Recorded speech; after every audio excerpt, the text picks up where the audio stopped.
이 시간에는 우리 로마서 11장 11절부터 24절까지 말씀을 우리 같이 보시겠습니다.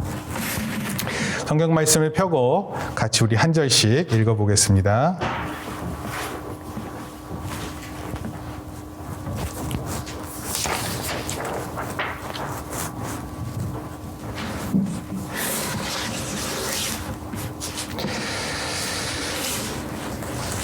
네, 11장 11절부터 조금 깁니다. 24절까지 한 절씩 읽겠습니다.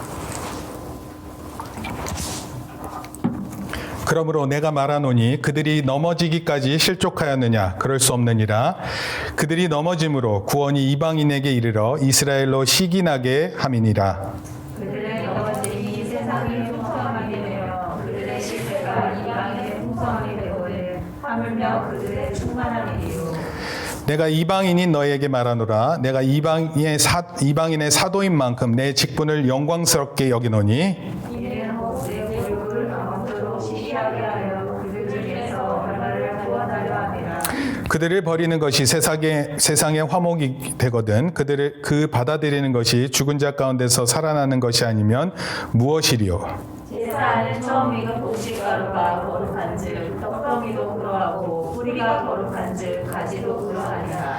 또한 가지 얼마가 꺾이었는데 돌 감람나무인 내가 그들 중에 젖붙임이 되어 참 감람나무 뿌리의 진액을 함께 받은 자가 되었은즉 그 가지들을 향하여 자랑하지 말라. 자랑할지라도 내가 뿌리를 위로 보존하신 것이 아니요 뿌리가 너를 보존하는 것이라. 그러면 내 말이 가지들이 꺾인 것은 나로 젖붙임을 받게 하려 함이라 하리니 옳도다. 그들은 믿지 아니하므로 꺾이고 너는 믿음으로 섰느니라. 그 마음을 품지 말고 도리어 두려워하라. 21절 말씀입니다. 하나님이 원 가지들도 아끼지 아니하였은즉 너도 아끼지 아니하시리라. 그러므로 하나님의 인자하신 것 준엄하심을 보라. 넘어지는 자들에게는 준엄하심이 있으니 너희가 만일 하나님의 인자하심에 머물러 있으면 그 인자가 너희에게 있으리라. 그렇지 않으면 너도 찍힌 바 되리라.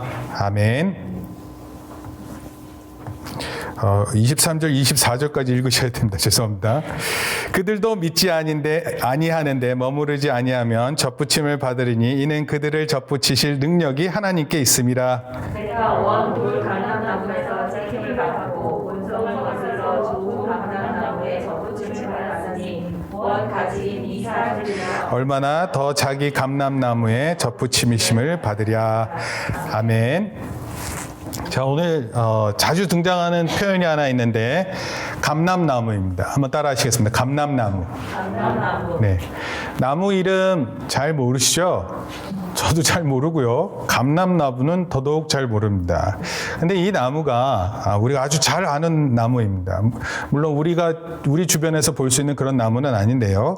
바로 이 나무가 올리브 나무입니다. 감람유라는 그 식물성 기름이 있는데 이게 뭘까요? 올리브 기름이에요. 올리브 기름은 어디다 쓸까요? 네, 스파게티에 쓰고, 네, 샐러드 만들어서 먹을 때 그렇습니다. 아마도 우리 인류 역사상 가장 오래된 이 기름이 있었다. 그러면 그 기름이 바로 뭐냐면 이 감람유 또는 올리브유라고 합니다. 올리브 나무는요, 따뜻한 지중해 연안에서 자라요. 사시사철 따뜻한 곳에서 자라게 되고 그곳에서 아주 많이 난다고 합니다. 과거에는요, 이 올리브 기름을 어디다 사용을 했냐면 의약품으로 사용했다고 합니다. 상처가 다친 데가 있으면 발랐다고 그래요. 그리고 등불을 밝히는 낮은 온도에서도 불이 이렇게 잘 타오를 수 있어서 화재 위험이 없는 가운데 사용할 수 있는 그런 기름이었습니다. 그리고 이 올리브 기름은요, 부의 상징이기도 했어요. 집에 올리브 기름이 많이 있으면 그것이 얼마나 부자인지를 나타냈습니다. 우리나라도 한때 쌀이 많으면 부자라 그랬어요. 그래서 집에 이 곡간이 있는데 그곳에 쌀이 가득하면 참 부자다 이런 말을 했었던 거예요. 근데 중동 지방에서는 바로 올리브유가 그의 부의 상징이었습니다.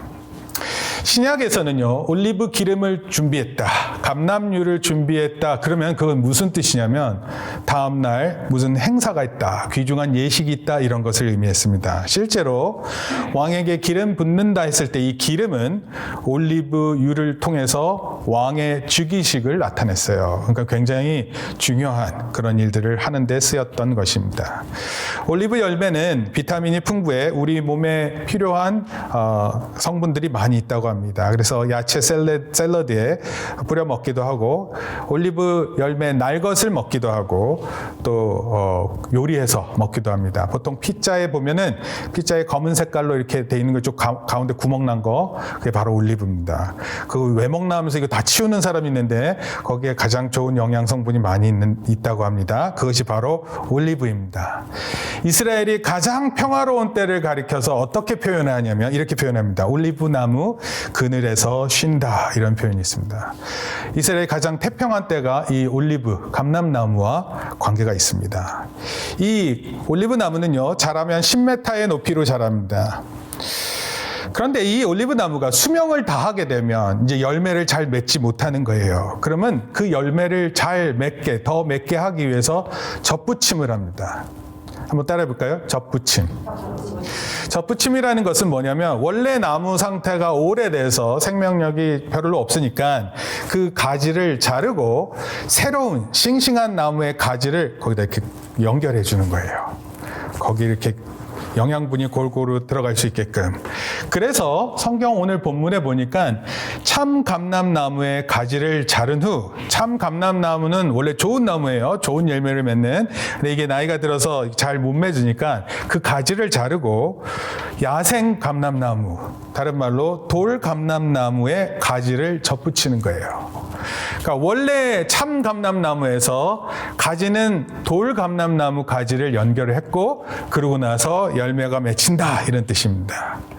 이러한 과수원 사람들은요, 이런 젖붙임을 통해서 더 좋은 열매를 맺으려고, 또 더 많은 풍성한 열매를 맺기 위해서 이렇게 젖붙임을 한다고 합니다. 그래서 로마서 11장 17절 말씀인데 우리가 같이 한번 읽어봅니다. 로마서 11장 17절.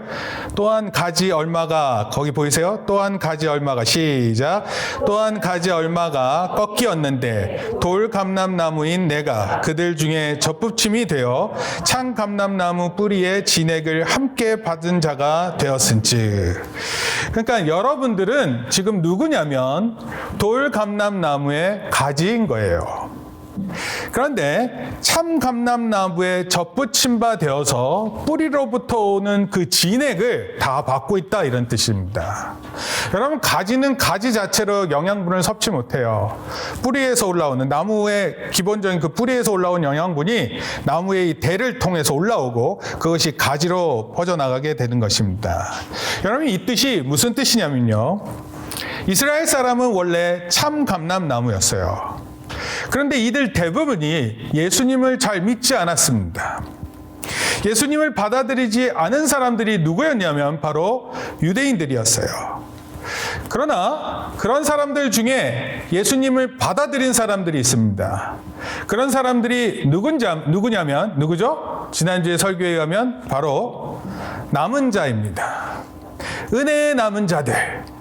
그러니까 유대인들 중에서 일부는 복음을 받아들여서 은혜 가운데 머문 사람들이 있었어요. 그 사람들 가리켜서 남은 자다, 이렇게 표현했습니다. 그런데 대부분은 하나님의 은혜에 참여하지 않았습니다. 예수님을 거부했어요. 따라서 참 감람나무는 유대인을, 젖붙여진 돌 감람나무 가지는 이방인들을 의미합니다. 그리고 이방인들 중에서 예수님을 받아들인 이방인 그리스도인들을 말합니다. 하나님의 백성들이었던 이스라엘 사람들이 예수님을 믿지 않으니까 하나님께서 이들을 버리셨어요. 대신 복음이 이방인들에게 전달된 것입니다. 여러분, 원래 하나님과 이스라엘은 계약의 관계를 맺었잖아요. 근데 이 하나님을 믿지 않더니 하나님께서 보내신 예수님도 믿지 않는 거예요. 그래서 어떻게 됐어요? 버리셨다는 겁니다. 그리고 복음을 받아들인 이방인들에게 참 감람나무의 그 진액이 그 돌 감람나무의 가지로 가게 했고 열매를 맺으신다, 이런 뜻입니다. 이것을 참 감람나무에 돌 감람나무 가지가 접붙임을 받았다 이렇게 표현한 거예요. 실제로 이런 일이 일어났어요. 맨 처음 교회가 어디에 세워졌냐면 예루살렘에 세워졌습니다. 여러분, 예루살렘에 세워졌다는 건 누구를 위해서 교회가 세워진 것입니까? 바로 유대인들이에요. 이스라엘 사람들을 위해서 세워졌어요. 그런데 이 유대인들이, 이 이스라엘 사람들이 그 교회가 전하는 복음을 받아들이지 않았습니다. 오히려 괴롭혔어요. 복음을 전하면 그런 거 전하지 말라고 했습니다. 심지어 어떻게까지 했냐면 감옥에 가뒀어요. 그리고 고문을 했습니다. 그리고 사람들을 죽이기까지 했어요. 그런 일에 가장 깊이 관여됐었던 바로 사람이 누구냐면 바로 사도 바울이에요. 이 사도 바울이 이것을 너무나도 잘 알고 있습니다. 여러분, 박해가 심해지자 예루살렘 교회가 흩어지기 시작했어요. 여러분, 괴롭히면 어떡합니까? 그 사람 피해야 되죠. 그래서 이 유대에 남아있던, 예루살렘에 남아있던 기독교인들, 유대인들이 사방으로 흩어지기 시작했어요. 흩어진 유대 그리스도인들이 흩어져서 유대인들에게 복음을 전했는데 또 안 받아들이자 그 흩어진 곳에서 이방인들에게 복음을 전하기 시작했어요. 놀랍게도 이 이방인들이 예수님을 믿기 시작했습니다. 이방인들이 예수님을 믿으면서 교회가 세워지기 시작했어요. 즉, 유대인만의 교회가 아니라 유대인 플러스 이방인들이 함께하는 교회가 된 거예요. 그 대표적인 교회가 바로 안디옥 교회입니다. 사도 바울은요, 선교 여행을 갈 때마다 제일 먼저 찾아간 곳이 있어요. 그곳은 어디냐면 유대인들의 회당입니다. 먼저 그 유대인들의 회당에 찾아가서 복음을 전했어요. 예수 그리스도에 대해서 전했습니다. 그런데 그곳에 있는 유대인들이 이 복음을 받아들이지 않았습니다. 그러면 그때 사도 바울은 이방인들에게 복음을 전했어요. 놀랍게도 이방인들은 기쁘게 복음을 받았습니다. 그래서 지금 얘기하는 거예요. 참 감람나무 가지는 버려졌고 돌 감람나무 가지가 접붙임 바 되었다라는 것입니다. 예수님께서 복음을 전할 때도 비슷한 일이 있었어요. 당시 유대인들은 두 개의 종교 정파로 나눠져 있었어요. 하나는 바리새파, 하나는 사두개파입니다. 한번 따라해 볼까요? 바리새파, 사두개파. 이 둘이 아주 치열하게 종교적인 논쟁을 했고 일종의 정치적인 또 법률적인 노력들을 기울이던 지도자들이었습니다. 근데 예수님이 복음을 전하자 바리새인들이 어떻게 반응을 했냐면 자신들의 권위에 도전한다고 생각했어요. 예수님이 자꾸 이렇게 전하는 내용들이 바리새인들이 말하는 그 율법을 자꾸 거슬리게 하는 것으로 봤습니다. 사두개인들은요, 여러 가지 그 제사와 관련돼서 이익을 보던 사람이에요. 돈을 많이 벌었습니다. 그런데 이 이익을 많이 벌던 사람인데 예수님이 복음을 전파하자 이 이익이 줄어들 것이라고 생각했어요. 그래서 자기의 기득권을 뺏어간다 이렇게 생각했습니다. 그래서 이 이스라엘의 두 종교 지파가 예수님을 거부했습니다. 돈 있는 사람들은 예수님이 이렇게 전하는 복음을 들으면서 어떻게 생각을 했냐면 교회 가서 헌금하라는 거구나. 그래서 자기 돈이 다 빼앗길까 걱정했어요. 그러면서 믿지 않았습니다. 여러분, 일반 사람들도 잘 믿지 않았어요. 예수님이 출신이 어디냐면 나사렛 출신이에요. 나사렛 하면 우리가 얘기할 때는 나사렛 예수 이렇게 표현하지만 나사렛이라는 것은 아주 촌구석입니다. 촌동네 출신이에요. 그래서 제자들 중 한 사람이 이렇게 얘기해요. 나사렛에서 무슨 선한 게 나올 수 있냐. 거기에서 높은 사람이 나올 수 없다. 이렇게 얘기한 거예요. 거기다가 예수님은 당시 교육이 전무했어요. 예수님은 오늘날로 얘기하면 대학을 못 나왔습니다. 그런데 그런 수준에서 우리들에게 가르치느냐 하면서 받아들이지 않았습니다. 근데 예수님께서 기적을 행하셨어요. 막 먹을 것도 주고 병도 고치고 귀신도 쫓아내고 그러셨어요. 그때 사람들의 관심이 잠깐 있었습니다. 그래서 예수님을 보다가 신기한 일을 하신다.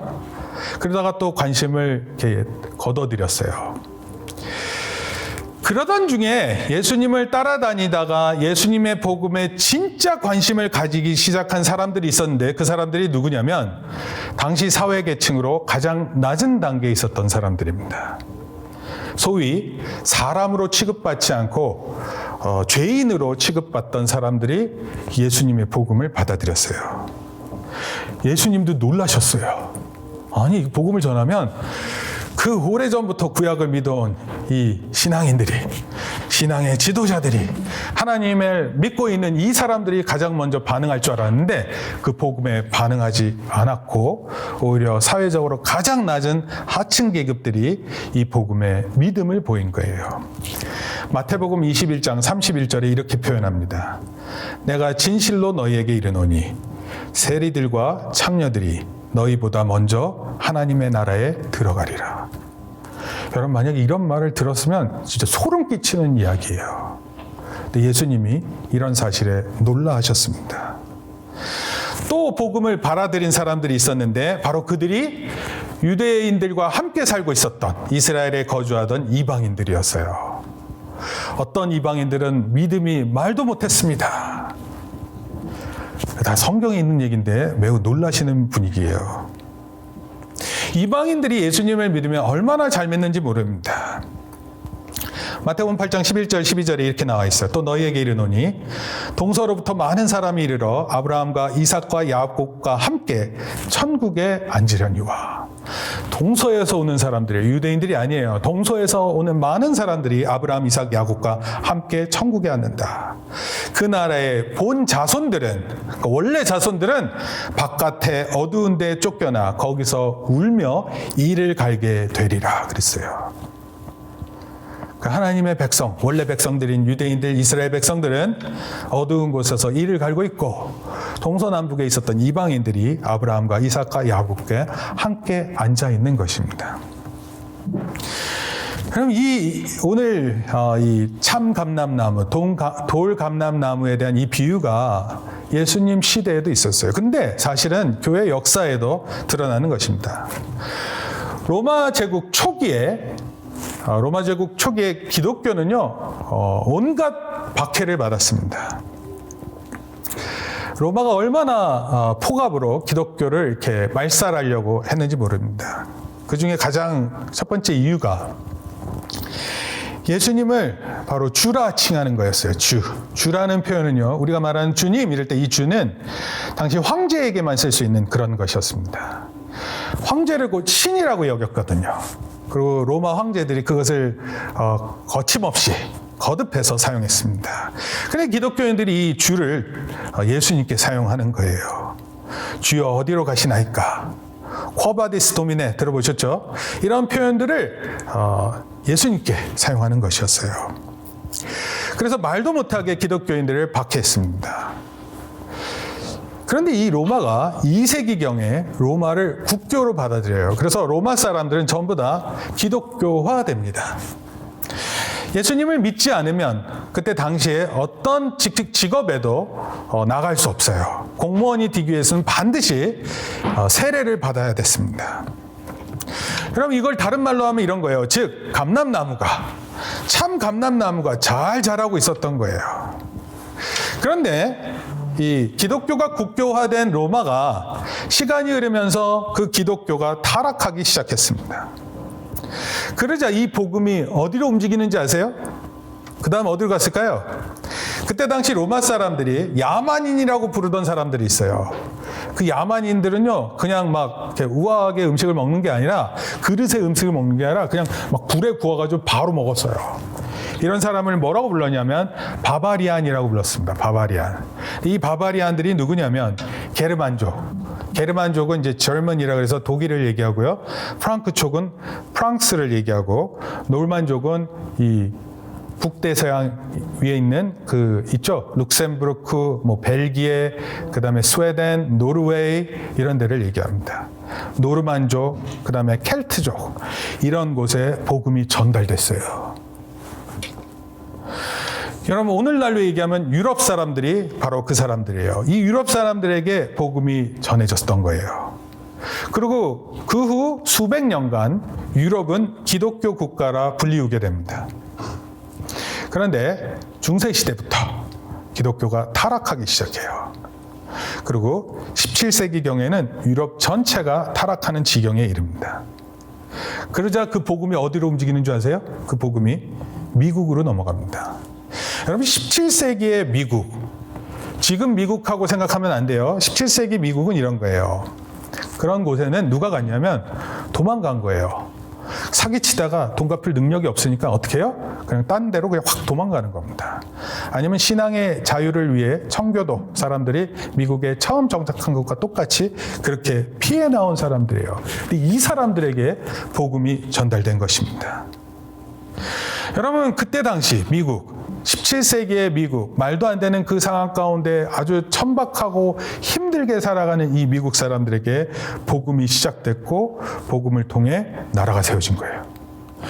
여러분 지금 아이비리그라고 말하는 그 대학교 이름들 있죠? 그 대학교들이 처음에는 다 신학교부터 시작했어요. 그러니까 하버드 신학교입니다. 예일 신학교. 근데 이 신학교가 잘 돼가지고 유명한 대학교가 된 거예요. 우리가 종종 서양 종교 이렇게 표현하죠. 기독교를 서양 종교. 근데 솔직히 지금의 서양은 기독교가 중심이 아닙니다. 기독교는요, 상징적인 거예요. 상징. 마치 오래된 우리 옛날 사람들이 이렇게 살아왔구나. 우리도 우리 조상들이 어떻게 살았는지를 볼 때, 그럴 때만 생각할 뿐, 실제 서양은 지금 서양 세계는 기독교가 중심이 아닙니다. 기독교가 서구사에서는 이미 쇠퇴했습니다. 이제 그 기독교의 복음은 미국을 지나서 남미, 아시아, 아프리카로 전해지고 있어요. 여러분 특히 한국에서의 기독교 발전은 세계 신약자들에게 놀라운 경험을 줬습니다. 복음이 들어온 지 120년 만에 놀라울 정도로 급성장했어요. 2만 명이 넘는 선교사를 보냈습니다. 2만 명. 2만 명은요, 아마 이 세계 두 번째예요. 120년 만에, 이제 복음을 전하는 국가가 된 거예요. 오늘 우리가 읽은 이 말씀 있잖아요. 이것은 기독교 역사를 통해서 나타나고 있는데, 그게 뭐냐면, 하나님께서 역사를 이루시는데, 하나님께서 새롭게 하신다라는 것입니다. 한 곳에 정체되고 썩게 되면 다른 곳으로 가서 새롭게 하신다는 거예요. 여러분 이걸 통해서 우리가 하나 깨닫는 사실이 뭐냐면 이거예요. 한번 따라 합시다. 교회에는 크게 따라야 돼. 교회에는 안 따라하는 사람이 있어. 교회에는 주류가 없다. 네. 여러분 로마가 주류가 아니에요. 유럽이 주류가 아닙니다. 미국이 주류가 아니에요. 그럼 한국도 주류가 아닙니다. 교회에는 주도하는 세력이 없다는 거예요. 교회에는 다수파가 있을 수 없다라는 것입니다. 교회에는 특권 계층이 있을 수 없다라는 것입니다. 하나님께서는 돌들로도 아브라함의 자손이 될 수 있게 하겠다고 말씀하셨어요. 여러분 참 감람나무를 그 가지를 아낌없이 자르시는 분이 하나님이십니다. 그리고 그 참 감람나무의 가지를 자르신 후에 돌 감람나무의 가지를 대체하시는 분이 하나님이세요.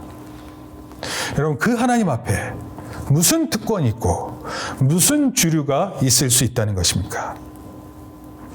유럽과 미국이 기독교의 주류 국가라 말할 수 있을지 모르나 절대 그럴 수 없다는 것입니다. 여러분 교회에 상류층 사람들이 있어요. 그럼 그 상류층 사람들이 교회의 주류라고 생각하십니까? 절대 그럴 수 없다라는 것입니다. 여러분 우리나라 교회도 100년이 지나니까 교회에 나오는 사람들이 우리 교회 전체 믿는 사람이 한 25%, 4분의 1 정도라고 얘기해요. 그런데 좀 부유층으로 가잖아요. 그럼 기독교의 비율이 높아집니다. 정치인 쪽으로 가잖아요. 그러면 교회를 다니는 사람들이 높아집니다. 기독교 약 50%라고 얘기해요. 복음의 주도권이 이 사람들한테 있을까요? 절대로 그럴 수 없습니다. 여러분 그렇게 상류층이 이게 우리 것만이라고 말하는 그 순간에 어떻게 되는 줄 아세요? 유대인들이 경험했어요. 이 복음이 하류 계급인 사람에게 전달돼요. 세리와 창녀들에게 넘어가는 것입니다. 이것이 기독교 역사의 흐름이에요. 여러분, 남자들이 기독교의 주류일까요? 제가 이제 지난주에 노회 있었는데 또 총회도 있고 그래. 그러면 여기 가면 전부 남자분들이에요. 어느 한 사람도 여자분은 없습니다. 여자분들은 눈에 띄면 이제 다른 일을 위해서 계시는 분들 뿐이에요. 여자를 도통 볼 수 없습니다. 대부분 임원들이 남자들입니다. 어떻게 남자가 주류일 것 같으세요? 여러분, 그렇게 생각하는 순간 여자한테로 다 넘어가는 거예요. 여자한테 다 넘어간다니까? 네, 이거를 잘 못 깨닫네. 남자의 것이라고 생각하는 그 순간 여자에게로 넘어가는 거예요. 여러분, 실제로 선교지에 가게 되면 오지 선교지가 있습니다. 오지 선교지. 잘 안 들어가는 곳. 너무 험하고 너무 가기 힘든 곳. 근데 그런 곳에 누가 들어가시냐면 여자 선교사님들이 들어가세요. 그래서 여자 선교사님들이 거기서 죽을 똥살똥 선교하면서 복음을 전해서 그곳에 있는 사람들이 예수님을 믿습니다. 그러면 예수님 믿으면 세례를 베풀어야 되는데 그 세례를 베풀 수 있는 권한이 여자 선교사님에게 없어요. 그래서 남자 선교사님이 그때 파송이 됩니다. 그러면 그곳에 이제 남자 선교사님이 가셔서 세례를 주고 교회를 세우면 그 여자 선교사님은 또 더 오지로 들어가는 거예요. 그럼 종종 기독교 집안 오래됐다고 자랑하는 사람들이 있어요. 우리 집안은 대대로 예수님을 믿어서 순교한 사람도 있고. 여러분, 이런 사람들이 주류일까요? 절대로 그럴 수 없습니다. 여러분, 혹시 목사 가족이 주류일까요? 절대 그렇지 않습니다. 저도요, 양과 똑같은 존재예요. 하나님 앞에서는.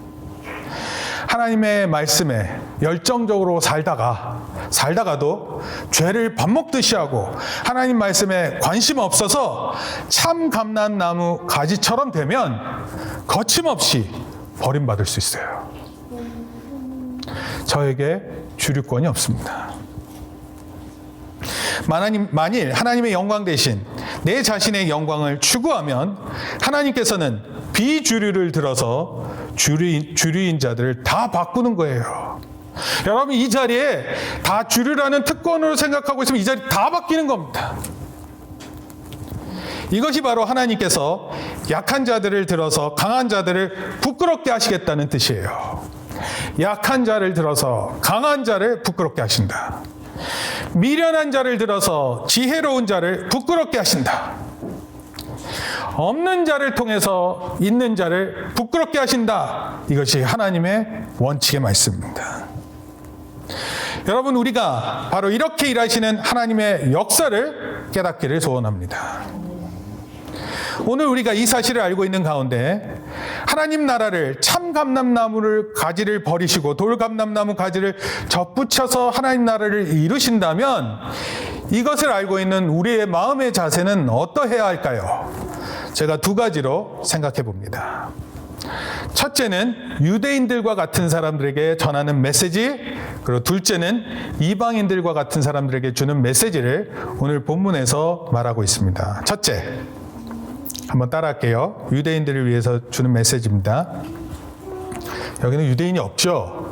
근데 이제 먼저 이렇게 예수님 믿고 또 전하는 자가 되면 유대인의 자리에 있는 거예요. 한번 따라합니다. 구원이 다른 사람에게 넘어간 것을 부러워하고 질투하자. 여러분, 만약에 우리가 이렇게 하나님 믿고 있는데 이렇게 오래 믿었어요. 근데 오래 믿지 않은 사람이 갑자기 잘 되는 거예요. 하나님 복을 쏟아 부으십니다. 하나님 능력이 막 나타나는 거예요. 그럼 그런 걸 보고 어떻게 하라고요? 부러워해야 돼요. 그리고 질투해야 합니다. 원래 질투심, 시기심은 나쁜 거예요. 근데 로마서 11장 11절, 오늘 본문인데 11절 말씀, 그들이 넘어짐으로 한번 읽어볼까요? 11장 11절. 11장 11절, 그들이 넘어짐을 시작. 그들이 넘어지기까지 실족하였느냐 그럴 수 없느니라. 넘어짐으로 구원이 이방인에게 이르러 이스라엘로 시기나게 함이니라. 이방인들이요, 유대인 넘어져서 구원이 이방인에게 이렇게 흘러갔는데 이것을 통해서 이스라엘이 시기한대요. 질투한대요. 예수님을 믿지 않은 이스라엘 사람들이 안 믿으면 안 믿을수록 하나님과 멀어지겠죠. 예수님을 알지도 못하게 되고 구원도 못 받는 존재가 되는 거예요. 그리고 시간이 갈수록 영적으로 시들어져요. 그런 사람들은. 그리고 하나님의 버림을 받고 망하게 되는 것입니다. 반면에 하나님을 믿은 이 이방인 백성들은 원래 이스라엘 백성을 대신해서 복을 받게 되는 거예요. 하나님의 복을 받고 평화와 번영, 정의가 있는 세상을 이루어 갑니다. 만약에 이 잘 되는 모습을 이스라엘이 멀리서 보는 거예요. 원래는 저 축복이 우리의 것인데 저들이 받는구나. 그러면 그 마음이 어떻게 돼요? 질투심이 일어나는 거죠. 우리들이 받아야 될 저 축복을 저들이 받는구나. 그 괴로운 거예요. 여러분, 이런 질투가 일어나서 다시 한번 이 이스라엘 백성들이 우리도 다시 한번 하나님을 잘 믿어야 될 거다, 이런 마음으로 나오겠다. 그래서 하나님을 잘 믿게 되는 걸로 나오게끔 만드는 것이 된다라는 것입니다. 14절 말씀 읽습니다. 14절 같이 읽습니다. 시작. 이는 혹 내 골육을 아무쪼록 시기하게 하여 그들 중에서 얼마를 구원하려 함이라. 여기 아무쪼록 이런 표현인데, 아무쪼록은 이런 뜻이에요. 어떠하든지 어떤 방법을 통해서든지 이런 뜻입니다. 시기함이 일어나서요, 어떤 방법이 되었던지 간에 이스라엘 동족이 구원받았으면 좋겠다, 이런 마음이에요. 기회를 줬는데도 안 믿음으로 이스라엘이 시기해서라도 다시 믿을 수 있는 그런 자리가 될 수 있으면 좋겠다. 이것을 사도 바울이 말하는 거예요. 아까 말씀드렸던 것처럼 한국 교회에 복음이 들어온 지 120년이 됐습니다. 선교 초기에는요, 예수님 믿는 사람들이 지도층이 아니었어요. 아주 낮은 계층 사람들이었습니다. 지금은 뭐 사회 전 분야에서 특히 고위직에 있는 사람들은 50%에 이르기까지 한다 그랬어요. 그러면 오늘날 한국교회 어떨까요? 언제부턴가 한국교회는 이렇게 섬김과 사랑, 이웃을 위해서 일어난 마음의 그런 교회 모습이 아니에요. 자기만을 위한 집단으로 변질되었습니다. 원래는 기독교 선교를 통해서, 그때 당시 한국 사회는 교육이 되게 열등했거든요. 위생도 엉망이었거든요. 오히려 선교사님들이 의학 공부를 하셔가지고 의술을 가르치고 학교를 세우고 그러셨어요. 과학도 선교사님들을 통해서 과학이 들어와서 이 미신을 타파했어요. 미신을. 근데 오늘날 우리 기독교가 언제부터가 이런 기능이 아닌 거예요. 복음을 위해서 동족을 구하겠다, 이방인을 위해서 쓰임받겠다, 이런 마음은 가지고 있는데 그 나타나는 모습이 사뭇 다릅니다. 한국 기독교인들에게 물어보잖아요. 만약에 신앙생활과 자신의 일, 공부, 사업, 그것이 한계를 떨어뜨려야 되면 뭘 떨어뜨려야 되겠느냐? 첫 번째로 그만두는 것이 신앙의 열심입니다. 여러분, 그러다 보니까 한국 기독교가 어떻게 되냐면 너무 무능력해졌어요. 우리도 젖붙임받은 교회인데, 젖붙임받은 사람들이에요. 그런데 어느덧 주류로 착각해서 내 말이면 다 맞는 줄 알기 시작하게 된 거예요. 그리고 자기 생각이 곧 하나님의 뜻이다, 이렇게 생각하고 행동합니다. 여러분, 기독교인들은 예전에 잘 들었습니다. 근데 잘 듣지 않습니다. 죄와 타협합니다. 이제 곧 잘려서 버림받을 것 같은 그런 참 감람나무 가지인데도 불구하고 서로 위로해요. 괜찮다고. 여러분, 이럴 때 복음을 최근에 받아들이고 나서 뜨거운 열정으로 변화되어서 하나님의 복음을 거침없이 전하는 사람의 모습을 보잖아요. 그러면 그 모습 때문에 약간의 시기심, 나도 예전엔 저랬는데 하면서 하나님께 더욱 뜨거움을 낼 수 있는 그런 존재가 될 수 있다는 것입니다. 시기해서라도 다시 한번 하나님을 더욱 열심히 믿어야지, 그런 마음이 들게 하는 거예요. 여러분, 한국 기독교가 놀라웠다고 했잖아요. 중국 기독교는 더 놀랍습니다. 한국 기독교가 1950년대에서 1980년대 이 30년 기간 동안 교회 성장이 어떻게 되냐면 40만 명에서 1000만 명으로 늘어납니다. 대략 30배 성장을 이루었다 이렇게 생각해요. 30배. 야, 30배면 대단한 거 아니에요. 한 사람이 30명씩 데려오는 거예요. 여기 제가 아까 잠깐 세봤는데 한 18명, 16명 되거든요. 그럼 30명 데려오면 얼마 됩니까? 313, 38이 24죠. 500명 되는 거예요. 저는 아까 예배하다가 여기 한번 채워볼까 이런 마음이 들었거든요. 이거 몇 좌석입니까? 30년 걸려요. 참고로. 나무 30년 뒤에 몇 살 되니? 44, 43. 네. 그때 그 비전 있는 거야 그러면. 그렇지 않아? 중국 기독교는요.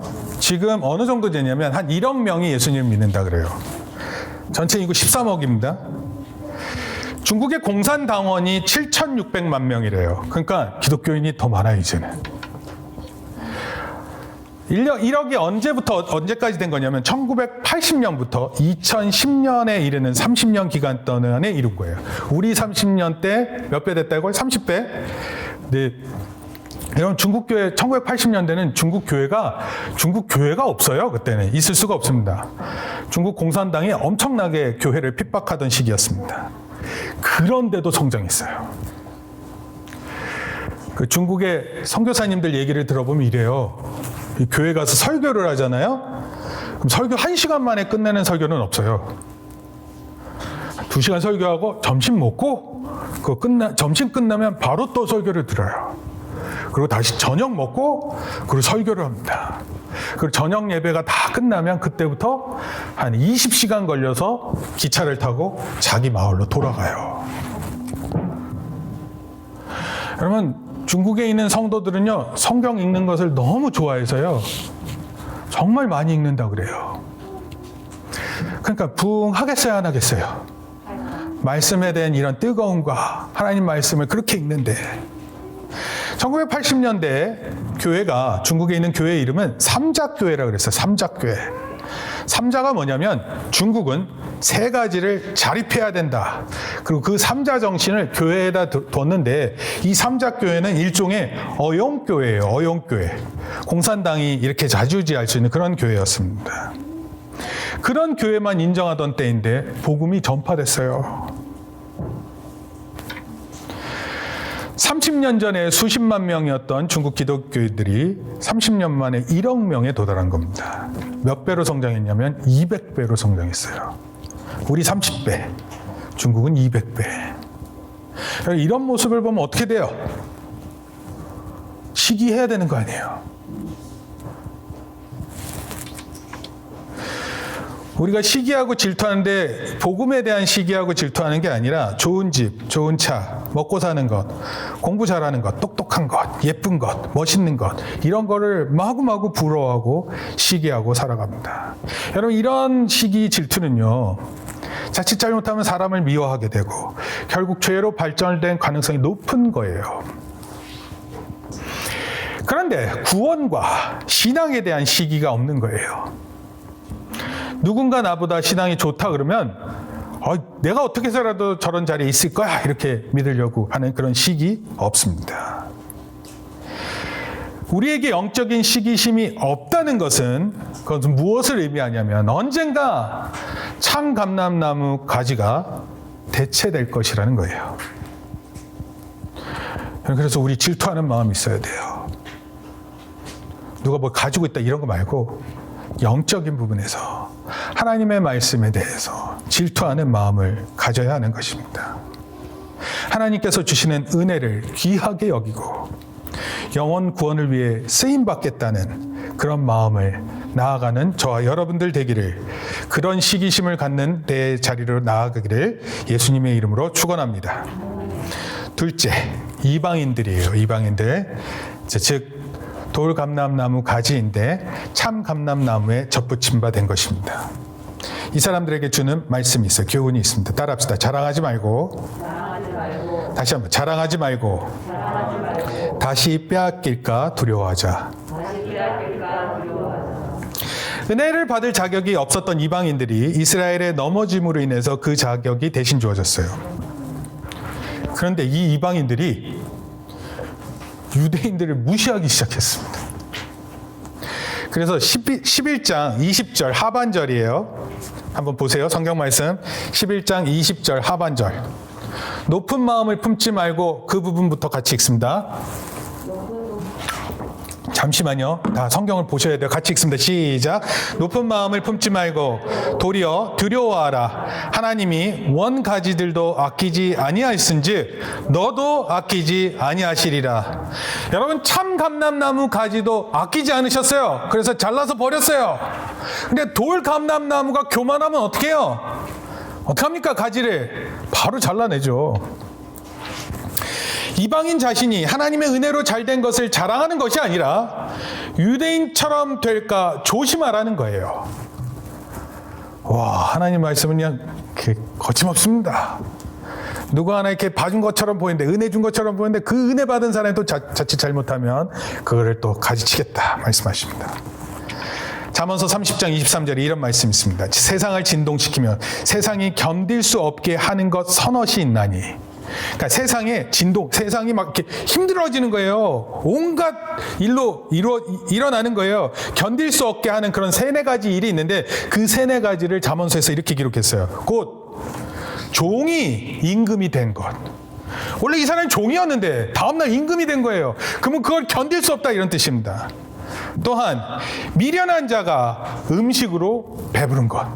원래는 미련함은 음식을 못 먹어야 돼요. 근데 배불리 먹는 겁니다. 어디 이런 미련한 자가 한둘입니까 요즘에. 근데 이런 일들이 계속되면 이 세상이 힘들어진다 이런 뜻이에요. 미움받는 여자가 시집간 것. 이거 어떻게 해야 될까요? 모두 싫어하는데 그 여자가 시집을 가요? 그 다음에 여종이 주모를 이은 것이다. 종이 어떤 사람이 주인이 되는 거예요. 이런 걸 우리 사회에서는 기적 같은, 그렇죠? 사회에 놀라운 일이라 이렇게 칭찬할 만한 거잖아요. 근데 옛날에는 이런 것들이 사회를 힘들게 하는 것이다 그렇게 얘기했어요. 이걸 요약하면 이런 거예요. 졸부 있잖아요. 졸부 갑자기 땅값 올라가지고 돈이 많아진 거예요. 이 사람들이 얼마나 잘난 척하는지 모릅니다. 그리고 이 사람 밑으로 그 똑똑한 사람 다 기어 들어가요. 이렇게 되면 세상이 시끄러워지는 거 아니에요. 더 힘들게 하는 것은 뭐냐면요, 이런 거예요. 인격이 없는데 은혜를 받았어요. 사람을 아주 우습게 여기는데 이 사람이 하나님의 은혜를 받았다는 거예요. 그러고 돌아다니는데 못 봐주겠어요. 못 봐주겠습니다. 자기가 받은 은혜가 다인 것처럼 말하고 돌아다니는 거예요. 그러면요, 교회에 나오는 사람들이 힘들어집니다. 저런 사람 될까 힘들어져요. 예수님께서 제자를 세우실 때 당시 주류인 사람들을 세우지 않았어요. 대제사장을 제자로 삼지 않았습니다. 갈릴리 시골의 어부들을 중심으로 비주류인 사람들, 세리를 포함해서 제자를 세웠어요. 여러분, 제자들이 3년 차가 되니까 3년 동안 함께 계셨으니까 3년 차 된 거 아니에요. 이제 예수님께서 가르치시던 그 내용들을 잘 압니다. 복음도 잘 전해요. 기적도 있습니다. 병자도 일으킵니다. 귀신도 쫓아냈어요. 말씀에 권세가 있었다고 그랬어요. 이 제자 경력이 좀 붙자 제자들 마음이 우쭐거렸어요. 한 번은 예수님께 부자 청년 하나가 찾아왔어요. 그리고 나도 제자가 되려고 하는데 어떻게 해야 됩니까? 그랬자 예수님께서 이렇게 얘기하셨어요. 너가 가진 재산을 다 팔아 가난한 사람은 다 도운 후에 나를 쫓으라. 그렇게 얘기를 했어요. 그랬더니 이 재산이 많은 청년이 근심하고 돌아갔습니다. 제자는 되고 싶은데 예수님의 말씀을 따를 수는 없었어요. 이 모습을 본 베드로가 의기양양했습니다. 그리고 마태복음 19장 27절에 이렇게 얘기했어요. 보소서, 우리가 모든 것을 버리고 주를 따라 싸운즉 그런즉 우리가 무엇을 얻으리이까? 여러분, 참 그 중요한 때 이 베드로가 하지 말아야 할 말을 한 거예요. 보소서, 무슨 뜻인지 아세요? 보소서, 예수님 저희들을 좀 보세요. 저희들이 어떤 사람들인지 여기를 주목하세요. 이런 뜻입니다. 그러니까 우리가 모든 것을 버리고 할 때 이 우리가가 중학교들 잘 들어보세요. 제기대명사라고 있어. 에? We ourselves 이렇게 표현하는 게 있다고. 안 넣어도 되는 말인데 넣은 거예요. 우리가 모든 것을 버렸습니다. 사실 버릴 게 없던 사람들인데. 그러나서 그런즉 우리가 무엇을 그런즉 우리가 이렇게 따랐습니다. 그러니까 우리의 노력이 있었으니까 어떻게 하시겠어요? 마치 엄청난 대가를 주셔야 된다는 표현으로 질문을 드렸어요. 그러니까 예수님께서 이렇게 대답하죠. 이게 이제 대박이에요. 마태복음 19장 30절. 먼저 된 자로서 나중되고 나중된 자로서 먼저 될 자가 많으니라 그랬어요.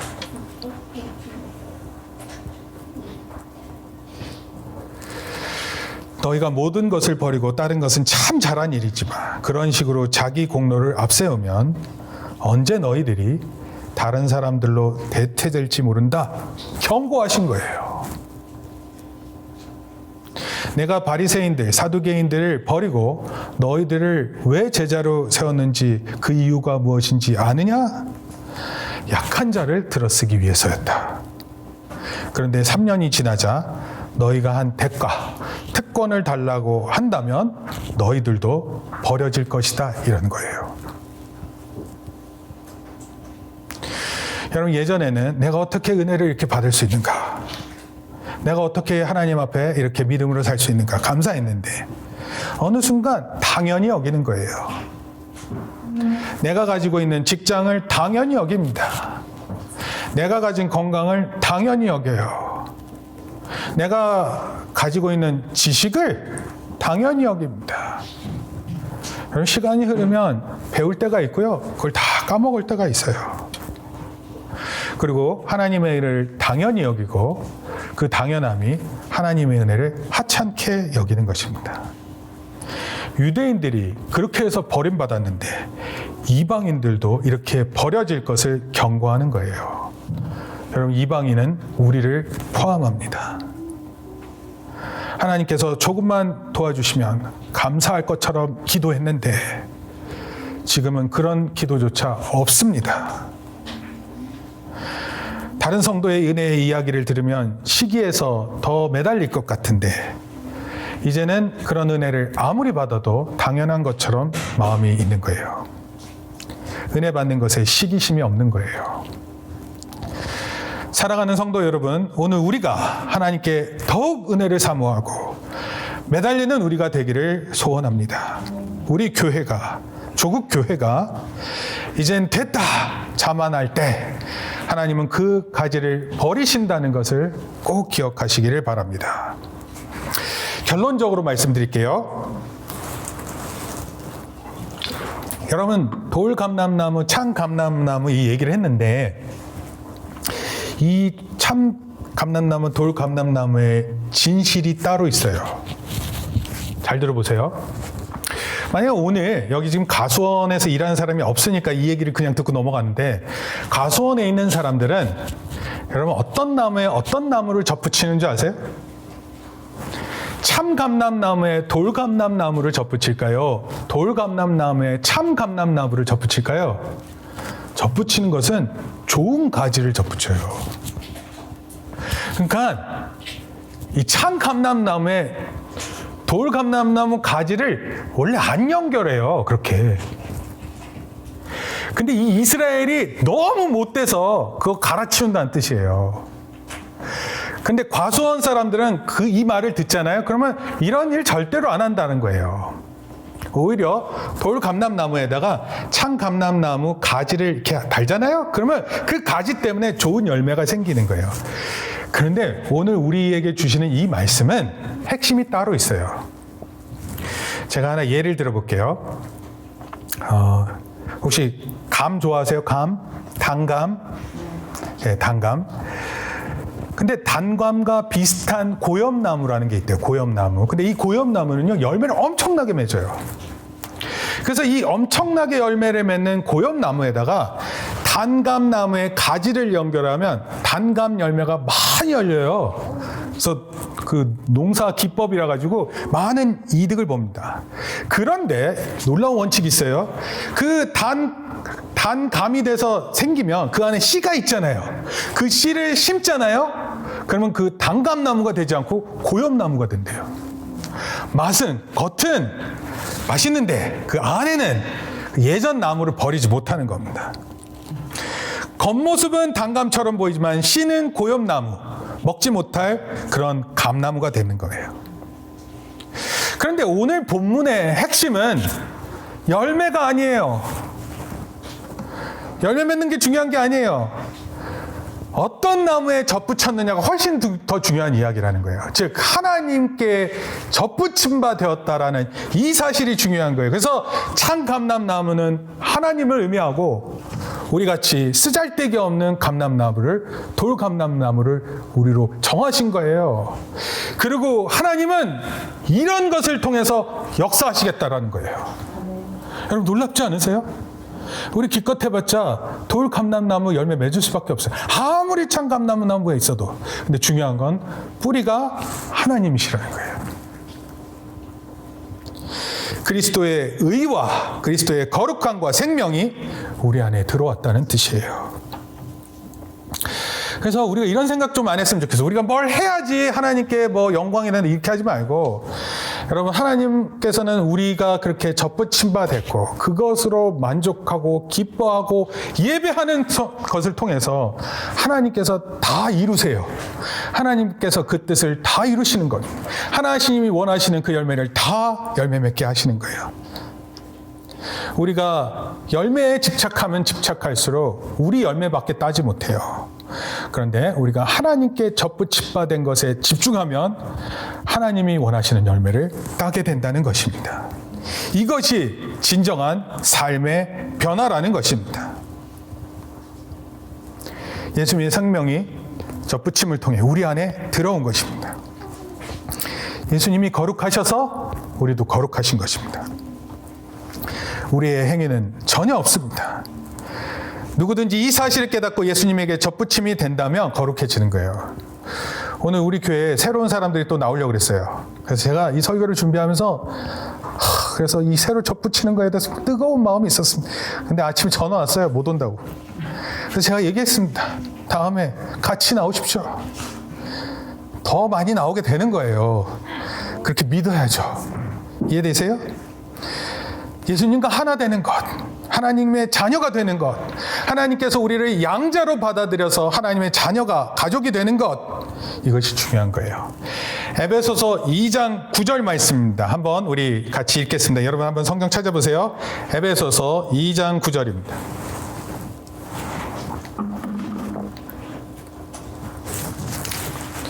이제부터 에베소서 2장 9절. 네, 성경 넘어가는 소리가 들려야 됩니다. 같이 읽습니다. 성경책 읽는 사람들은 같이 다 펴야 돼요. 네. 신약 성경 몇 페이지죠? 311. 시작합니다. 시작. 이제부터 너희가 외인도 아니. 에베소서 2장 9절. 거기 말고 그 뒤로 조금 가보시면 이제부터 너희가 외인도 아니요 나오나요? 아니에요? 그러면 제가 성경 말씀 잘못 찾은 것 같으니까 제가 읽어드릴게요. 이제부터 너희가 외인도 아니요 손도 아니요 오직 성도들과 동일한 시민이요 하나님의 권속이라. 몇 절이에요? 19절. 네.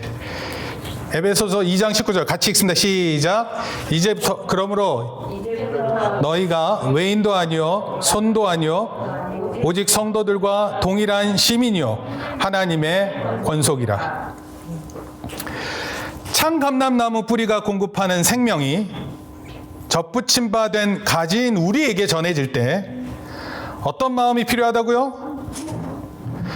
유대인의 경우 구원이 다른 사람에게 넘어간 것을 부러워하고 질투해야 된다고 말씀드렸어요. 이방인들의 경우에는 자랑하지 말고 다시 이 구원이 빼앗길까 두려워해야 할 것을 말했습니다. 여러분 우리는 기억하세요. 돌감람나무 가지일 뿐이에요. 생명의 근원이 참 감람나무의 뿌리에 있는 것입니다. 우리가 덧붙임 바 되었을 때 우리가 살아가는 것일 뿐이에요. 그리고 하나님은 언제든지 다음을 위해서, 다음 구원을 위해서 이 가지를 치실 수 있음에 기억해야 할 것입니다. 여러분 교회 안에는 주류가 없습니다. 오직 하나님 앞에서 하나님을 범사에 인정할 뿐입니다. 우리가 그 일에 믿음으로 나아가는 저희들 되기를 바랍니다. 사도 바울은요, 계속해서 어떻게 해서든 유대인들이 구원받기를 위한 말씀을 이와 같은 말씀을 통해 계속해서 우리에게 전하고 있습니다. 이런 은혜가 우리와 함께하기를 예수님의 이름으로 축원합니다. 기도하겠습니다. 주님 감사합니다. 참 감람나무 뿌리를 통해서 공급되어지는 이 모든 영양분들이 우리에게 공급되어지고 있다는 사실을 늘 기억하고, 하나님 우리를 아끼시고 사랑하시고 우리에게 기회를 주시고, 또 우리가 할 수 있을 때 하나님의 일을 하시게 함을 우리가 믿을 수 있게 우리를 인도하여 주시옵소서. 무엇보다도 우리에게 주어진 이 귀한 복음의 사역들이 소중한 것을 기억하고 많은 영혼들에게 복음을 전하고, 또 우리 자신은 그저 무익한 종입니다. 주인께서 시키신 일을 했을 뿐이다 말할 수 있는 저희들 되게 도와주시옵소서. 우리를 하나님의 자녀로 삼으시고 또 우리를 의롭다 칭하심을 감사를 드립니다. 그러한 믿음에 맞는 한 주간의 삶이 될 수 있도록 우리를 온전히 인도하여 주시옵소서. 예수님의 이름으로 기도합니다. 아멘. 이제는 우리 주 예수 그리스도의 은혜와 하나님 아버지의 크신 사랑과 성령님의 감화 감동 교통하심이 오늘 말씀 앞에 순종하며 또 가지에 적분치파 된 것을 감사하며 믿음으로 살기로 다짐하고 돌아가는 성도들 머리 위에 이제로부터 영원토록 함께 있을지어다. 아멘. 우리 박수로 하나님께 영광 돌립니다.